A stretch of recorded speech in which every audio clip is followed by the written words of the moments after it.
할렐루야. 9월 13일 금요일 부모님 말씀 선택 시간에 오신 여러분 모두를 주님의 이름으로 환영하고 축복합니다. 오늘 주님께서 주신 말씀을 통해 우리가 이 땅에 사는 동안에 우리가 어떠한 영적 성벽을 세워야 되는지 다시 한번 생각해보는 그런 깨달음을 얻게 되는 귀한 시간 되기를 소원합니다. 오늘 우리에게 주신 하나님의 말씀은 느헤미야 7장 61절에서 73절까지 말씀입니다. 느헤미야 7장 61절에서 73절까지 말씀 제가 대신하여 봉독해 올리겠습니다. 델멜라와 델하르사와 부룹과 앗돈과 인멜로부터 올라온 자가 있으나 그들의 종족이나 계보가 이스라엘에 속하였는지는 증거할 수 없으니 그들은 들라야 자손과 도비야 자손과 느고다 자손이라 모두가 642명이요 제사장 중에는 호바야 자손과 바코스 자손과 바르실레 자손이니 바르실레는 길랏 사람 바르실레의 딸 중에 하나로 아내로 삼고 바르실레의 이름을 불린 자라.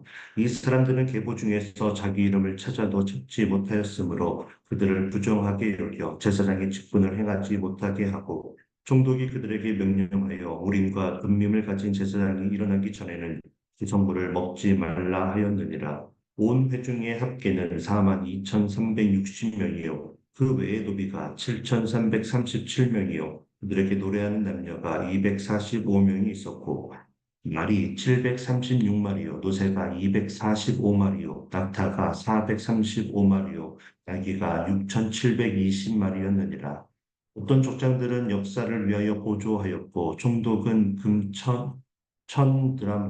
드라크마와 대접 50과 제사장의 의복 530벌을 보물 곳간에 드렸고 또 어떤 족장들은 금 2만 드라크마와 은 2,200마네를 역사관에 드렸고 그 나머지 백성은 금 2만 드라크마와 은 2,000마네와 제사장의 의복 67벌을 드렸느니라. 이와 같이 제사장들과 레위 사람들과 문지기들과 노래하는 자들과 백성 몇 명과 느디딤 사람들과 온 이스라엘 자손이 다 자기들의 성읍에 거주하였느니라. 아멘. 이는 살아계신 하나님의 말씀입니다. 여러분, 느헤미야는 크게 두 부분으로 나눌 수가 있습니다. 느헤미야 자신을 1인칭으로 쓰고 있는 1장부터 7장까지에서는 위협과 조롱과 협박과 또 심리적인 압박 그리고 뇌물거래, 음모, 비난, 거짓 소문 또 그런 사기 저하 등의 박해 속에서도 어떻게 성벽을 52일 만에 재건하게 되었는지에 대해서 쓴 회고록이 그 첫 번째 부분입니다. 하나님께 기도하였습니다. 그래서 도움과 지혜를 구했고 또 석분을 두어서 주야로 방비하는 등의 현실적으로 자신이 할 수 있는 일들을 최선을 다하는 그런 믿음의 본을 느헤미야가 보여주면서 성벽 재건의 사업을 완성하게 되는 부분입니다. 그리고 내일부터 나누는 느헤미야 8장부터는 에스라 선지자와 함께 영적 개혁을 어떻게 이루는지에 대한 내용들을 다루게 됩니다. 그런데 느헤미야가 한 많은 일들 중에 성벽을 재건하고 나서 한 매우 중요한 일이 하나 더 있었는데 그것이 바로 오늘 본문 느헤미야 7장에 기록되어 있는 백성들을 그 예루살렘 도성 안에 거주하게 만든 일이었습니다. 7장 4절에 보면 그 성읍은 광대하고 그 주민은 적으며 가옥은 미처 건축하지 못하였음이니라 라는 말을 통해서 우리가 성벽의 재건으로 인해서 도성의 모습이 이제는 어느 정도 갖춰지게 되었지만 여전히 도성 안에 집을 짓고 사는 사람들이 적었다라는 것을 알 수 있습니다. 그들은 도성을 다 짓고 나서 각자의 성읍으로 돌아가서 지금 살고 있는 것입니다. 그러면 왜 사람들은 예루살렘 도성이 다시 세워졌는데도 불구하고 도성 안에서 살지 않았던 것일까요? 그 이유는 바벨론의 집중 공격을 받았던 그 예루살렘의 도성 안이 사람들이 살 수 없을 정도로 처참한 상황이었다는 것입니다. 무너지고 버려진 지 140년이라는 시간이 지났으니 도성 안의 상황을 우리가 충분히 짐작해 볼 수 있습니다. 그래서 그리고 성벽이 재건되었지만 여전히 외부로부터 위협을 받을 수 있는 가장 위험한 장소가 바로 도성 안이었습니다. 그래서 언제든지 주위의 적군들이 공격을 해서 불타게 될지 모르는 상황이었기 때문에 사람들은 불안함 속에서 가족들과 함께 특별히 아이들과 함께 도성 안에서 거주하는 것을 꺼려했던 것입니다.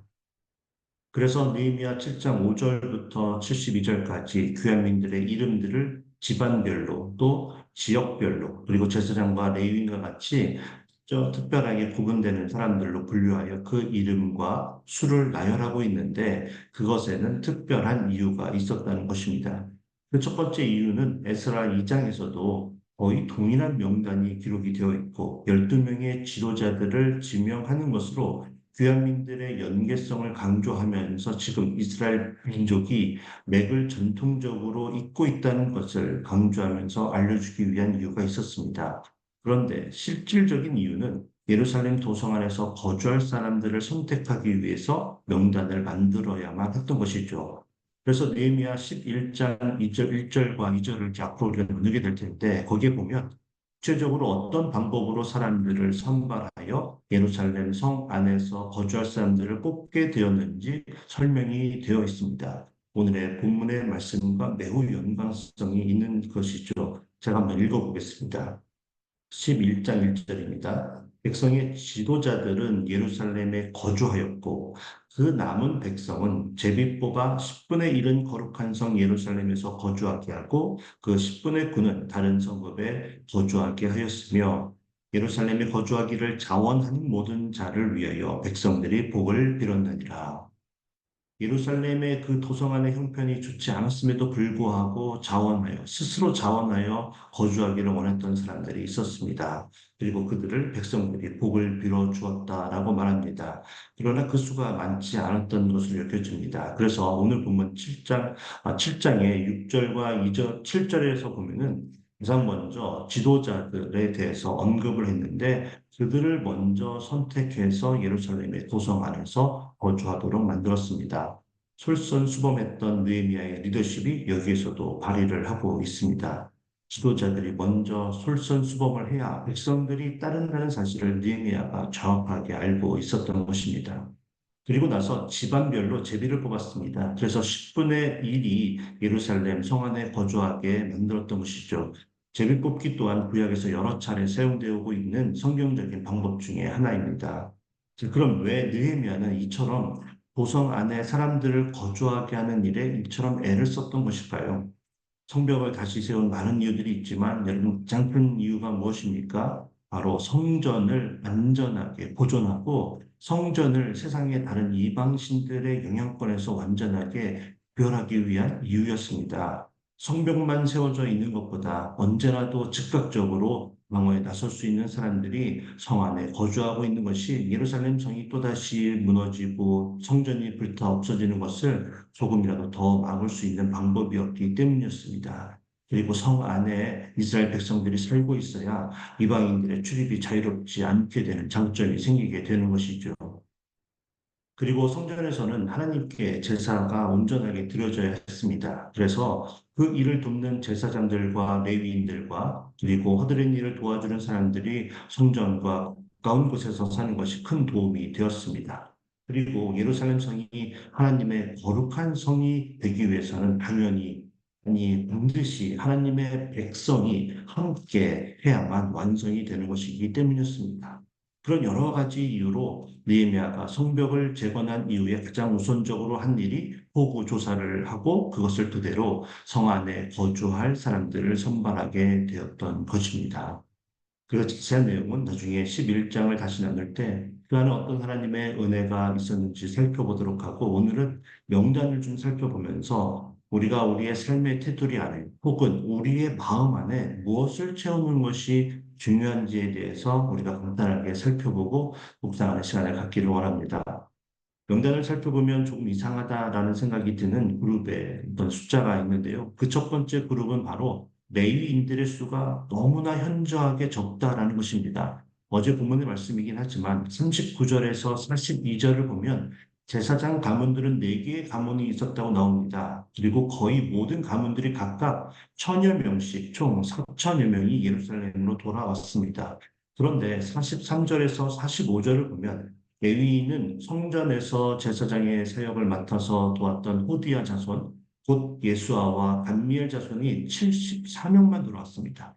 성전에서 찬양을 맡아서 도왔던 아삽 자손이 148명, 그리고 성전의 문지기의 역할을 도맡았던 그 자손들의 모든 사람들의 숫자를 합쳐도 138명만 페르시아를 떠나서 예루살렘으로 돌아온 것을 우리가 발견하게 됩니다.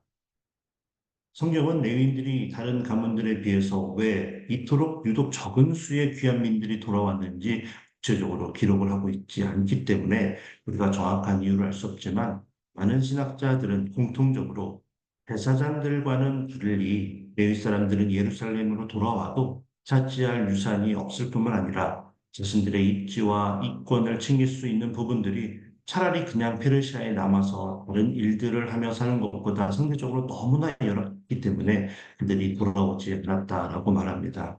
그래서 에스라가 그 전에 1,500여 명의 귀환민들을 데리고 2차를 귀환을 할 때에도 레위 사람들이 처음에는 한 명도 지원을 하지 않아서 출발을 늦춰가면서까지 모집을 했다고 기록하고 있습니다. 그런데도 불구하고 결국 38명만 모였고 그들을 데리고 예루살렘에 돌아오게 되었다는 내용을 우리가 에스라서 8장 15절에서 20절까지를 통해서 우리가 발견하게 됩니다. 하나님께서 각각에게 받는 은사를 은혜로 주셨고 그에 따른 소명을 우리에게 주셨습니다. 하나님께서 제사장을 도와서 제사 드리는 일을 하라고 레위 지파를 지목하여 그 일을 맡겼는데 개인의 그 이권을 위해서 그것을 지금 포기한 것입니다.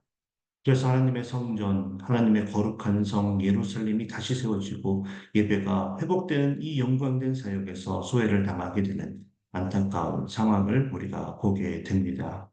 여러분, 우리의 삶 가운데 하나님께 영광을 올려드리는 그런 삶이 회복되어지기를 원하십니까? 그렇다면 하나님께서 우리에게 주신 사명을 우리가 헌신하며 동참함으로 그 축복을 누리는 삶을 사는 저와 여러분 모두가 되어지길 주님의 이름으로 축복합니다.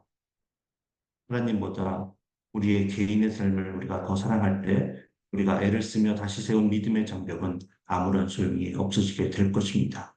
우리는 반드시 우리의 마음에 하나님을 사랑하는 마음으로 채워야 할 것입니다. 그런가 하면 두 번째로 주목하게 되는 그룹이 있는데 그들은 바로 자신의 이권을 위해서 돌아오지 않았던 레위인들과 정반대되는 사람들이었습니다. 46절에서 56절까지 나오는 바로 느디딤 사람들이 그들이었습니다. 느디딤은 과거 여호수아를 속여서 이스라엘과 언약을 맺은 기본 사람들의 후손들이었습니다. 거짓말로 생명을 구하고 대신에 그때 약속한 것이 무엇이냐면 제단에서 나무를 베며 물 깃는 자로서의 삶을 살기 시작한 이방인들이었습니다. 그래서 그들을 성전의 막일꾼으로 불렀던 것입니다. 그런데 그들이야말로 예루살렘으로 돌아온다고 해서 그들의 생활이나 신분이 보장되는 것도 아니고 아무런 이권을 챙길 수가 없었던 사람들이었습니다. 하지만 그들은 이스라엘 귀환민들과 함께 예루살렘으로 돌아와서 성전에서 막일을 도맡아 하고 있었던 것입니다. 헌년이라는 시간을 그 약속을 지키며 성전에서 그들이 일할 때 그들은 억지로 그 일을 한 것이 아니라 그 삶을 통해 하나님께 영광을 올려드리며 진정한 구원의 기쁨을 누리고 있었던 것입니다. 그래서 그 기쁨을 누리기 위해서 그들은 느헤미야와 함께 예루살렘으로 돌아와서 자신에게 맡겨진 일들을 묵묵히 성실하게 수행했습니다. 느헤미야 3장 26절로 돌아가 보면 그때에 느디님 사람은 오벨에 거주하여 동쪽 수문과 마주대한 곳에서부터 내민 망대까지 이르렀느니라 라고 쓰여져 있는데 이처럼 많은 부분들을 그들이 맡아서 책임지고 성벽 재건을 하는 것에 그들이 쓰임을 받았습니다. 그리고 오늘 본문 1장 73절에서도 나오고 또 느헤미야 10장 28절에도 가보면 그들을 제사장들과 레위 사람들과 문지기들과 노래하는 자들과 함께 이름을 동등하게 그렇게 거론하면서 그들을 더 이상 이방인이 아닌 이스라엘 백성과 동일하게 취급받는 그런 은혜를 받게 되는 것입니다. 하나님께서는 그렇게 이름도 없이 빛도 없이 다른 사람들이 알아주지 않고 또 다른 사람들이 칭찬하지 않는 곳에서 약속을 신실하게 지키며 하나님의 일을 감당하는 사람들을 하나님께서는 반드시 세워주시고 은혜를 베풀어 주신다는 사실을 우리는 기억해야 합니다. 오늘 말씀을 통해 우리 모두가 하나님께 선택받았지만 하나님을 버리고 자기 자신을 위해서 살았던 레위인이 우리가 되기보다는 하나님을 위해 쓰임받는 것에 기쁨을 누리기 때문에 아무도 보지 않는 곳에서도 아무도 알아주지 않더라도 하나님을 위해 충성을 다하는 예디님 사람들과 같은 복된 인생을 살기로 결단하는 저와 여러분 모두가 되어지길 주님의 이름으로 축복합니다. 그런가 하면 마지막으로 우리가 한 그룹을 더 살펴보기를 원하는데요. 그 그룹은 바로 63절 이하에 나오는 자신이 제사장이라는 사실을 끝내 입증하지 못한 제사장들의 그룹에 대한 이야기입니다. 바벨론에 의해서 나라가 멸망을 당하기 전까지만 해도 지방 관원들이 기록을 잘해서 보존하고 있었습니다. 특별히 제사장 가문의 경우에는 신원을 입증하는 것이 매우 중요한 문제였기 때문에 가문에 속한 사람들의 명단을 기록해두는 가문 등록부가 존재하고 있었습니다. 그런데 바벨론이 남유다를 파괴하고 바벨론으로 이주시키는 과정에서 몇몇 가문들이 그 기록이 유실되었던 경우가 있었던 것입니다. 그래서 끝내 오늘 보면 63절에 나오는 호바야, 학보스, 그리고 바르실레 집안 사람들이 자신의 혈통을 끝내 입증하지 못했고 그래서 제사장의 직분을 감당하지 못하게 된 것입니다. 그냥 할례를 받은 이방인 취급을 받게 된 것이죠. 그래서 그들은 65절에 나오는 것처럼 나중에 우림과 둠밈을 가진 제사장들이 그들의 직분에 대해서 판결을 내리기 전까지 성전의 음식물조차도 먹지 못하게 하였습니다. 자, 왜 느헤미야가 이러한 조치를 취하게 한 것일까요? 바로 이제 예루살렘의 성벽을 완성하고 예루살렘의 그 제사를 온전하게 회복시키고자 하는 이때에 만에 하나라도 예배와 예식이 오염되어 부정해지는 일을 만들지 않으려고 했기 때문에 실하게 검증이 된 제사장만 제사를 위해 일할 수 있도록 조치를 취했던 것입니다. 이스라엘 민족의 정체성과 정통성을 확실하게 잇고자 했던 느헤미야의 의지가 확실하게 보이는 그런 부분입니다. 자, 그러면 오늘 예루살렘 성벽을 완성하고 그 도성 안에 이스라엘 백성들을 거주하게 하려고 노력했던 느헤미야가 제사장임을 증명하지 못한 사람들에게는 차별을 하듯 성전에서 일하지 못하게 한 이 사실을 오늘을 살아내고 있는 우리들에게는 어떻게 적용할 수 있을까요? 고린도전서 3장 16절과 17절은 우리가 예수 그리스도의 복음을 듣고 믿음으로 말미암아 의롭다 칭함을 받았기 때문에 이제는 우리가 하나님의 성전이 되었고 성령님이 우리 안에 계시기 때문에 하나님의 성전이 거룩하여야 하듯이 우리도 반드시 거룩해야 한다라고 말해줍니다. 우리가 예수님의 십자가의 보혈의 피로 죄 사함을 받았지만 여전히 죄로 가득한 이 땅에 살다 보면 특별히 우리를 넘어뜨리려고 호시탐탐 기회를 노리고 공격하는 사탄의 공격 때문에 우리가 무너지는 경우가 있더라는 것이죠. 그래서 우리가 믿음을 지키고 하나님의 거룩한 성전인 우리들을 거룩하게 유지하기 위해서 세상에 영향을 받는 것을 막기 위해서 세상과 우리를 구별짓게 하는 그 무너진 벽을 계속해서 세워 나가야 하는 것입니다. 그런데 벽을 세우는 것만으로는 큰 힘을 발휘하지 못할 수 있습니다.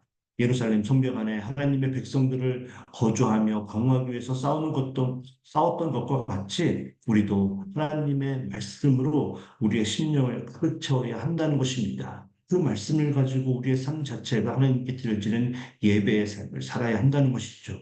그런데 중요한 것은 우리의 심령으로 가득 채울 하나님의 말씀에 분명한 구별이 있어야 한다는 것입니다. 하나님의 말씀이라는 탈을 쓰고 우리에게 전해지고 있는 왜곡된 사실들이 이단들의 성경 공부가 우리가 인터넷에서 검색을 하거나 유튜브에 보면 흘러 넘치는 시대를 우리가 살고 있기 때문에 우리에게 분별할 수 있는 지혜가 반드시 필요하다라는 것입니다. 확실하게 검증이 안 된 제사장들을 일단은 제사장의 직분을 맡기지 않는 신중함을 느헤미야가 보여준 것과 같이 우리들도 하나님의 말씀을 알기 위해 자극적이거나 신비로운 것들을 쫓아다니기보다는 성경의 말씀을 그냥 그대로 우리가 읽고 묵상하고 배우려는 노력이 필요하다는 것입니다. 이해가 안 될 수도 있죠. 하지만 성령님께서 분명히 말씀을 깨닫는 그 지혜를 우리에게 허락해 주실 것이라고 믿습니다. 특별히 무너져 있던 성벽을 세우고 하나님께 드리는 제사를 이제 막 온전하게 다시 회복하려고 하는 단계에서 이러한 검증이 느림의 시대에 필수적이었던 것과 같이 우리가 아직 초신자라면 혹은 오랜 시간 교회를 다녔어도 하나님의 말씀을 정확하게 이해하지 못하는 단계에 있다면 더욱더 신중하게 하나님의 말씀을 받아들여야 한다는 것입니다. 이렇게 우리 모두가 하나님의 말씀을 순수하게 그리고 온전하게 잘 받아들여서 시세운 우리의 영적 성벽들을 더욱더 견고하게 만들고 그래서 이 땅에서의 삶을 마치는 그날까지 우리의 믿음을 굳건하게 지켜내는 승리하는 삶을 사는 저와 여러분 모두가 되어지길 주님의 이름으로 간절하게 축복합니다. 함께 기도하겠습니다. 사랑의 하나님, 오늘 느헤미야의 말씀을 통해 성벽을 재건한 이후에 거룩한 예루살렘 성을 굳건하게 지키고 유지시키기 위해 하나님의 거룩한 백성들로 채우고자 노력했던 느헤미야의 모습을 우리가 보게 됩니다. 그것을 보며 예수 그리스도의 복음을 듣고 믿어 하나님의 자녀로 거듭난 새로운 삶을 사는 우리들이 이 믿음을 지키기 위해 어떠한 노력을 해야 하는지 알려주시는 데 감사를 올려드립니다. 하나님의 말씀만으로 우리가 무장되게 하여 주시옵소서. 바르고 순수한 하나님의 말씀만으로 우리가 무장되어질 수 있도록 세상에 흘러넘치는 거짓되고 왜곡된 말씀으로부터 우리가 노출되지 않도록 우리를 지켜주시고 보호하여 주시옵소서. 주님께 사랑하는 마음을 가지고 충성되게 맡겨진 사명 감당하고자 헌신하는 우리들 모두가 또 되게 하여 주시고 그래서 하나님께 계속해서 쓰임받는 복된 자리에 우리가 머무르는 인생을 살게 하여 주시옵소서. 주님께서 도와주실 줄 믿고 예수 그리스도의 이름으로 감사하며 기도하옵나이다. 아멘. 이제 말씀을 우리가 생각하며 우리가 하나님의 말씀을 듣기 위해 어떤 노력들을 하고 있는지 점검해 보고 혹시 자극적이고 신비로운 것을 쫓는 어리석음이 우리에게 있는지 점검해 보길 원합니다. 오직 하나님의 말씀에만 집중할 수 있게 해달라고 우리 함께 기도하는 시간 갖기 원합니다. AKBC 공동체 모든 성도님들 제자의 길로 걷기로 결단하고 우리 교회의 비전, 말씀, 제자, 미션을 공동체로 우리 모두가 하나가 되게 해달라고 기도하겠습니다. 교회에서 시작하는 여러 가지 사역들 위해서 함께 기도하기를 원합니다. 내일 오전 11시에 진행되는 추석 경로잔치 축복해 주시고 또 목장을 섬겨주시는 목자 목녀분들 내일 함께 모여서 말씀을 배우고 기도하는 시간을 갖는데 그 시간 축복해 달라고 함께 기도하기를 원합니다. 9월에 기도하고 있는 남아공의 김종현, 이흥란 선교사님들 그리고 각 목장에서 후원하고 있는 선교사님의 사역과 가정을 위해서 우리 함께 기도하기를 원합니다. 수술 후에 회복과 재활 중인 성도님, 그리고 수술을 앞두고 있는 성도님들 위해서 우리가 기도하길 원하고, 그 외에 취업의 문제, 경제적인 문제, 신분의 문제, 관계의 문제 등 여러 가지 어려움으로 인해서 힘든 시간 보내고 있는 우리 성도님 위해 함께 합심하여 기도하고 오늘 세상으로 나아가도록 하겠습니다. 기도하겠습니다.